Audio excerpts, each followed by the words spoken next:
আসসালামু আলাইকুম বন্ধুরা, আমি অতিরিক্ত কোনো কথা না বাড়িয়ে সোজা শুরু করে দিই আজকের মুভির এক্সপ্লেনেশন। মুভির শুরুতেই আমরা একটা ছোট বাচ্চাকে দেখতে পাই, তার নাম জ্যাক। সেদিন ছিল ক্রিসমাসের দিন, তাই তার বন্ধুরা সবাই সান্টা ক্লজের গিফটের জন্য অপেক্ষা করছিল। কিন্তু জ্যাক এসব কিছুতে বিশ্বাস করতো না। সে মনে করত সান্টা ক্লজ বলতে কেউ নেই, তাদেরকে যে উপহারগুলো দেওয়া হয় সেগুলো আসলে তাদের মা বাবা দিয়ে যায়। এখানে একটা বিষয় যারা জানেন না তাদেরকে জানিয়ে রাখি, খ্রিস্টানদের মতে ক্রিসমাসের আগের রাতে সান্টা ক্লজ সকল বাচ্চাদের কিছু না কিছু উপহার দিয়ে যায়, আর এই বিশ্বাস যুগ যুগ ধরে চলে আসছে। যাই হোক, এরপর আমাদের 30 বছর পরের দৃশ্য দেখানো হয়, যেখানে জ্যাক এখন বড় হয়ে গেছে। সে একটা এলাকায় গিয়ে কৌশলে একটা শর্ট সার্কিট করিয়ে ন্যাশনাল ওশানিক জিওলজি অ্যাডমিনিস্ট্রেশন নামে একটা সংস্থার হেডকোয়ার্টারের ভিতর ঢুকে পড়ে। তারপর সে ওই সংস্থার মেইন সার্ভারের কেবলগুলো হ্যাক করার জন্য একটা হ্যাকিং ডিভাইস লাগিয়ে দেয়। আর এখানে আমরা জানতে পারি জ্যাক আসলে একজন প্রফেশনাল হ্যাকার, যে টাকার বিনিময়ে যে কোনো অপরাধীকে খুঁজে বের করে দিত। এরপরের দৃশ্যে আমরা একটা শপিং মল দেখতে পাই, যেখানে ক্রিসমাস উপলক্ষে সকল পণ্যের উপরে ছাড় দেওয়া হয়েছিল,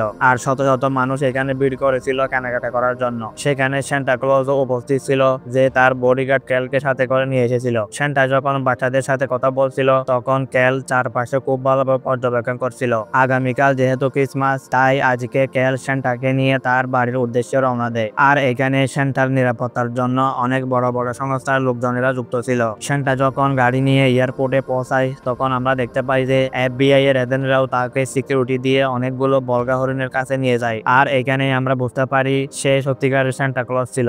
সে এখন তার হরিণের সাথে সেই বিখ্যাত গাড়িটা নিয়ে বেরিয়ে পড়ে তার নিজের বাড়িতে যাবার জন্য।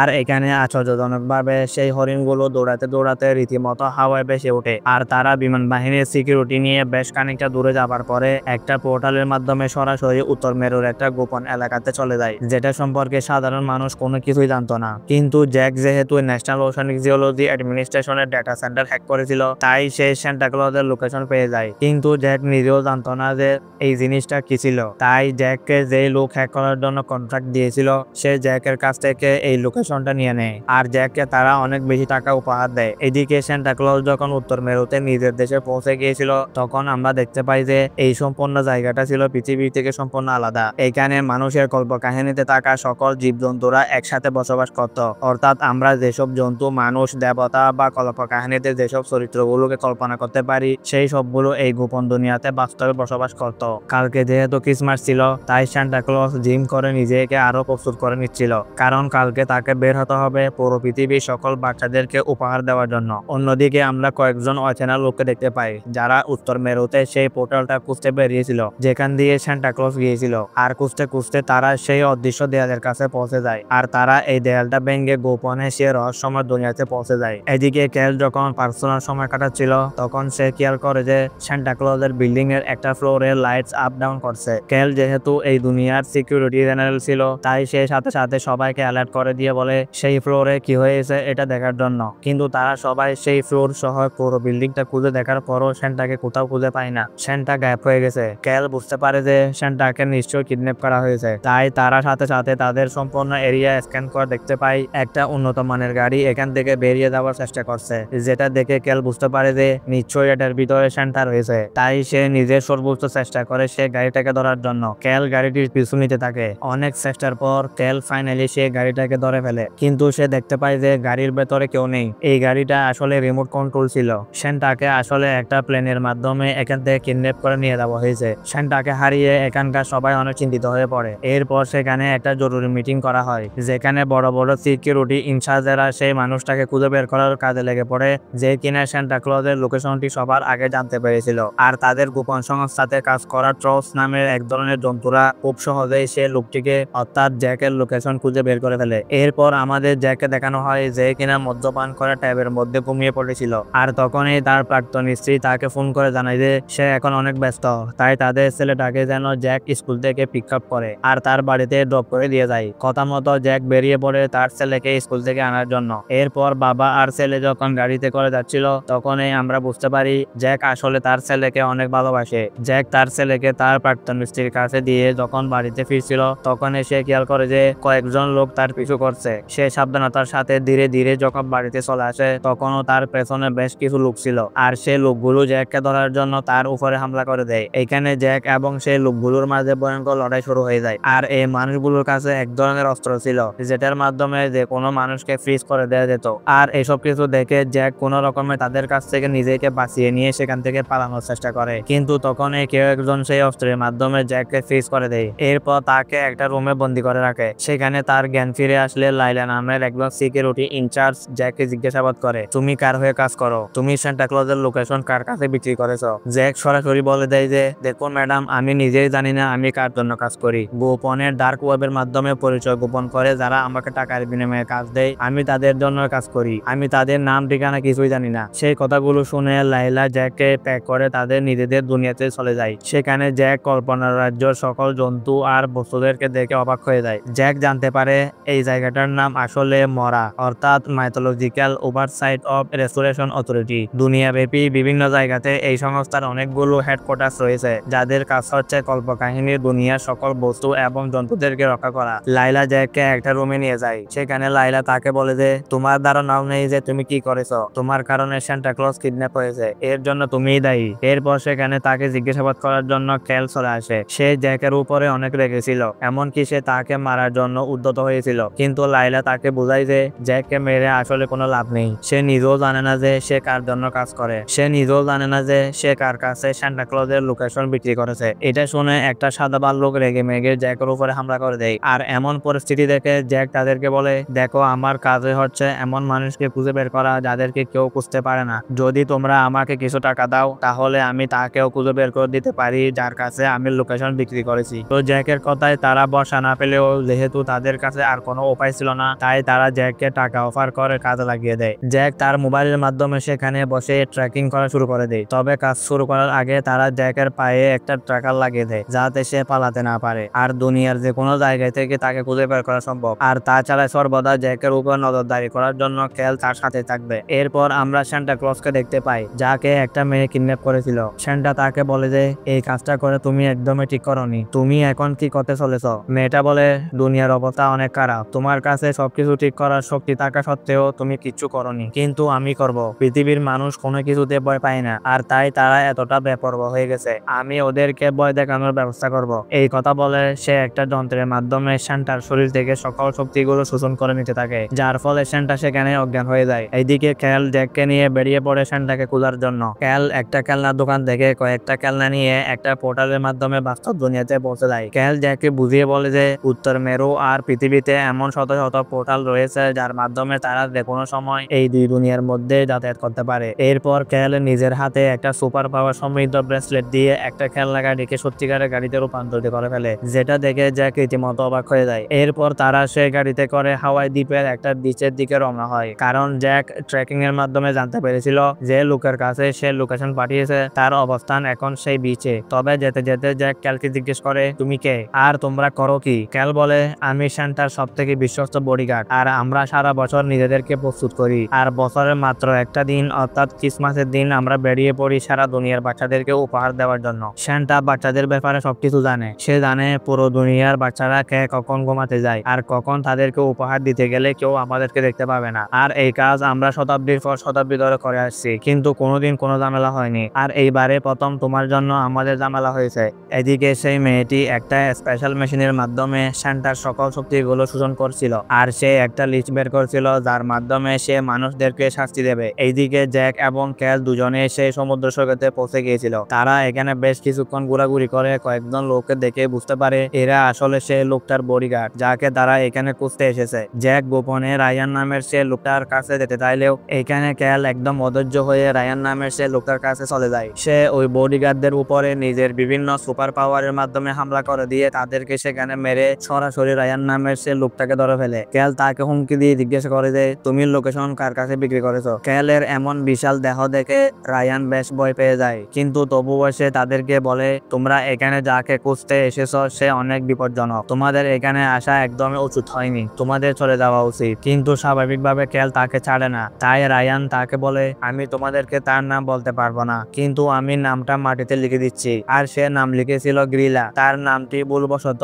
জ্যাক উচ্চারণ করেছিল, আর সাথে সাথে গ্রিলা হাজার হাজার মাইল দূরে থাকা সত্ত্বেও জ্যাকের কথা শুনে ফেলে। আসলে গ্রিলার নাম দুনিয়াতে থাকা যে কোনো মানুষ উচ্চারণ করলেও সে সবকিছু জানতে পারত। তাই সাথে সাথে গ্রিলা এক ডাইনের রূপ নিয়ে এই সম্পূর্ণ এলাকা খালো মেরে আচ্ছন্ন করে ফেলে। আর কিছুক্ষণের মধ্যে গ্রিলা রায়ানের উপরে ভর করে তাদেরকে বলতে থাকে, আমার কাজে বাধা দিতে আসলে তোমাদের সকলকে আমি মেরে ফেলবো। জীবন বাঁচানোর একটা সুযোগ তোমাদেরকে দিচ্ছি। আমি দুনিয়াটাকে আগে থেকে সুন্দর করে দিব, অপরাধীদেরকে শাস্তি দিব। কথাগুলো বলে রায়ানের ভেতর থেকে গ্রিলা চলে যায়। আর কিছুক্ষণের মধ্যে অন্ধকার কেটে গিয়ে চারপাশে আলো ঝলমল হয়ে ওঠে। ততক্ষণে রায়ানের জ্ঞান ফিরে আসে। এরপর সমুদ্রের ভেতর থেকে একটা অদ্ভুত বাস বেরিয়ে আসে। সেই বাসের ভেতর থেকে 3টা স্নোম্যান বেরিয়ে আসে আর তাদের উপরে হামলা করে দেয়। স্নোম্যানের হামলায় মানুষেরা মুহূর্তে বরফে জমে যেত। জ্যাক এবং ক্যাল সেই স্নোম্যান গুলোকে মারার অনেক চেষ্টা করলেও সেগুলোকে কোনোভাবে মারতে পারছিল না। এইদিকে সেই স্নোম্যানের হামলায় রায়ান সেখানে জমে বরফ হয়ে যায়। এখানে ক্যাল স্নোম্যানের নাকের গাজরটা খুলে নেওয়ার সাথে সাথে সেগুলো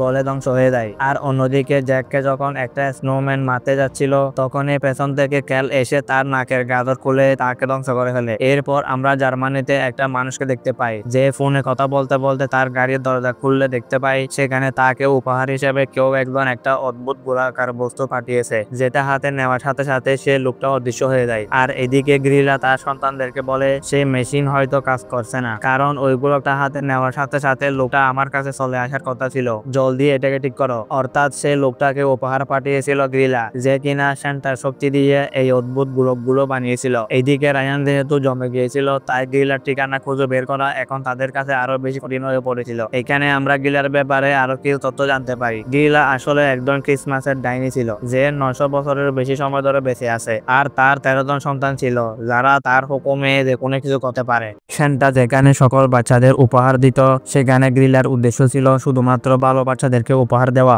আর দুষ্ট বাচ্চাদেরকে শাস্তি দেওয়া। গ্রিলা যেহেতু একজন ডাইনি ছিল তাই ক্যাল সারা পৃথিবীতে সম্প্রতি কোনো জাদুর ঘটনা ঘটেছে কিনা সেটাই স্ক্যান করতে বলে। তারা এই কয়েকদিনের ভিতরে পৃথিবীর বিভিন্ন জায়গাতে জাদুর ঘটনাগুলো ট্র্যাক করতে থাকে। তখন তাদের নজর কাটে জার্মানিতে হওয়া সেই জাদুর ঘটনাটা, কারণ জার্মানিতে সেন্টার বাই বসবাস করত। ক্যাল ধারণা করে যে গ্রিলা হয়তো সেন্টার বাইয়ের সাথে মিলিত হয়ে এসব কাজ করেছে। তাই ক্যাল এখন সেন্টার বাইকে ধরতে যাবার সিদ্ধান্ত নেয়, কিন্তু লাইলা তাকে বোঝায় যে সেন্টার বাই তো নরকের প্রহরী, ওখানে মরা থেকে কেউ যেতে পারবে না, এটা তাদের একটা চুক্তি ছিল। কিন্তু ক্যাল সেন্টাকে খুঁজতে যে কোনো বিপদের সম্মুখীন হতে রাজি। তাই সে জ্যাককে নিয়ে বেরিয়ে পড়ে নরকের দরজার উদ্দেশ্যে। তবে যাওয়ার সময় আবার জ্যাকের স্ত্রী তাকে ফোন করে বলে আজকে তার ছেলের স্কুলে একটা অনুষ্ঠান রয়েছে, সেখানে জ্যাককে যেতে হবে। কিন্তু জ্যাক তার স্ত্রীকে জানিয়ে দেয় সে অনেক বড় একটা কাজে এসেছে, তাই সে অনুষ্ঠানে যেতে পারবে না। এরপর তারা দুজন গাড়িতে করে যখন এগিয়ে যাচ্ছিল তখনই জ্যাক নিজেই মনে মনে বলতে থাকে, ভালোই হয়েছে আমার ছেলে আমার থেকে দূরে রয়েছে,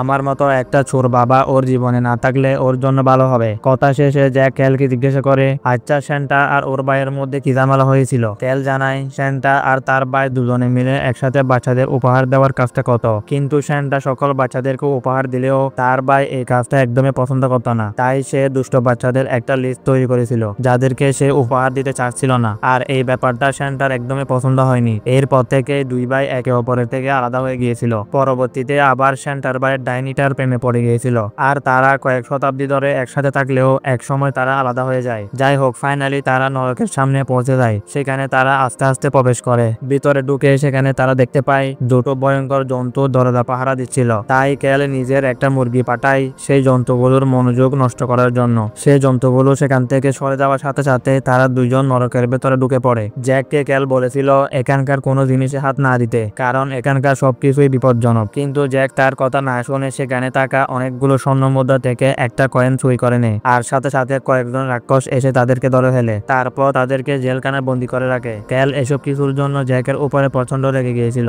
কিন্তু জ্যাক হতাশ হয়ে বলে আমার মাথায় এত বেশি ঋণের বোঝা রয়েছে, আমি স্বর্ণ মুদ্রা দেখে লোভ সামলাতে পারিনি। তো যাই হোক, গল্প শেষ হওয়ার আগে দুইটা জন্তু এসে তাদেরকে ধরে নিয়ে অন্য একটা ঘরে চলে যায়, যেখানে বেশ কয়েকটা রাক্ষস নিজেদের মধ্যে স্ল্যাপ বক্সিং খেলছিল, অর্থাৎ একে অপরকে থাপ্পড় দিয়ে যে প্রতিপক্ষকে অজ্ঞান করে দিতে পারবে সে জিতে যাবে। আর এখানে সব থেকে শক্তিশালী ছিল ক্র্যাম্পাস নামের একটা রাক্ষস, যে সেন্টার বাই ছিল। অর্থাৎ ক্র্যাম্পাস মানুষের দুনিয়াতে মানুষের রূপ নিয়ে থাকতো, আর যখন নরকের দুনিয়াতে আসতো তখন সে রাক্ষসের রূপ নিত। ক্র্যাম্পাস যেহেতু সব থেকে শক্তিশালী ছিল তাই স্ল্যাপ বক্সিং খেলায় সে জিতে যায়। আর এরপর সে ক্যালকে দেখে বলে কি খবর ক্যাল, আমার দুনিয়াতে তুমি কেন এসেছো? তুমি কি ভুলে গেছো যে নরকের দুনিয়াতে তোমার দোকান নিষেধ। ক্যাল তাকে বুঝিয়ে বলে যে তার ভাই কিডন্যাপ হয়ে গেছে, তার খোঁজ করার জন্য সে এখানে এসেছে। ক্র্যাম্পাস যদি কোনো কিছু জেনে থাকে তাহলে যেন তাকে বলে দেয়, কিন্তু ক্র্যাম্পাস হাসতে হাসতে বলে আমার ভাইয়ের সাথে আমার কোনো সম্পর্ক নেই। তুমি যেহেতু এখানে এসেই পড়েছ তাহলে সারা জীবনের জন্য তোমাকে এখানে বন্দি থাকতে হবে। জ্যাক যেহেতু মানুষ ছিল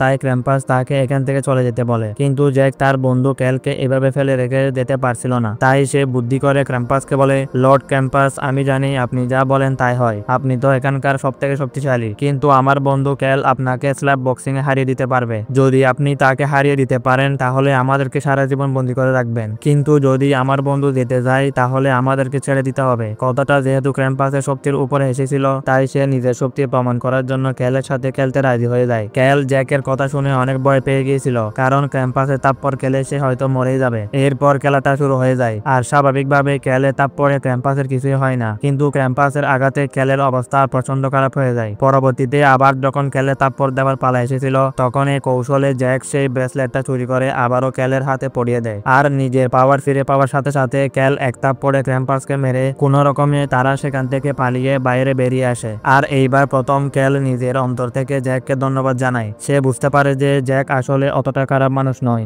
এরপর তারা দুইজন দ্রুত গাড়ি নিয়ে এখান থেকে পালিয়ে যেতে থাকে, কিন্তু যেতে যেতে রাস্তার মাঝখানে তারা একটা পিয়ানো দেখতে পায়। কৌতূহলবশত ক্যাল সেখানে গিয়ে দেখতে পায় এখানে জ্যাকের জন্য উপহার হিসেবে সেই জাদুকরি গোলকটা রেখে দেওয়া হয়েছে। জ্যাক তো কোনোভাবে সে গোলক স্পর্শ করতে রাজি হয় না, কিন্তু তখনই তার ছেলে তাকে ভিডিও কল দিয়ে বলে, বাবা তুমি কি আমার সাথে মস্করা শুরু করেছো? তোমাকে আমি অনুষ্ঠানে আসতে বললাম, কিন্তু তার পরিবর্তে তুমি আমাকে বাচ্চাদের গোলক উপহার পাঠিয়েছো। জ্যাক তো অবাক হয়ে যায়, কারণ সে কোনো উপহার তার ছেলেকে পাঠায়নি। জ্যাক তার ছেলেকে ওই গোলকটা স্পর্শ না করতে বলে, কিন্তু তার ছেলে কোনো কথা না শুনে ওই গোলকটি স্পর্শ করে, আর সাথে সাথে ওই গোলকটা সহ তার ছেলে সেখান থেকে গায়েব হয়ে যায়। আর এখন জ্যাক তার ছেলেকে বাঁচানোর জন্য কোনো কিছু না ভেবে তার সামনে থাকায় সে গোলকটা স্পর্শ করে, আর ক্যালকে বলে যে প্লিজ আমাকে খুঁজে নিও, আমি যাচ্ছি আমার ছেলেকে বাঁচাতে। আর আমরা দেখতে পাই যে জ্যাক আর তার ছেলে সে গোলকের মধ্যে বন্দী হয়ে গ্রিলার কাছে চলে এসেছিল। গ্রিলা তো প্রচন্ড খুশি হয়ে যায়, কারণ তার এক্সপেরিমেন্ট সফল হয়েছে। তাই সে দ্রুত কোটি কোটি গ্লোব তৈরি করার কাজে লেগে পড়ে। এদিকে ক্যাল দ্রুত লাইলার সাথে যোগাযোগ করে তাকে বলে যে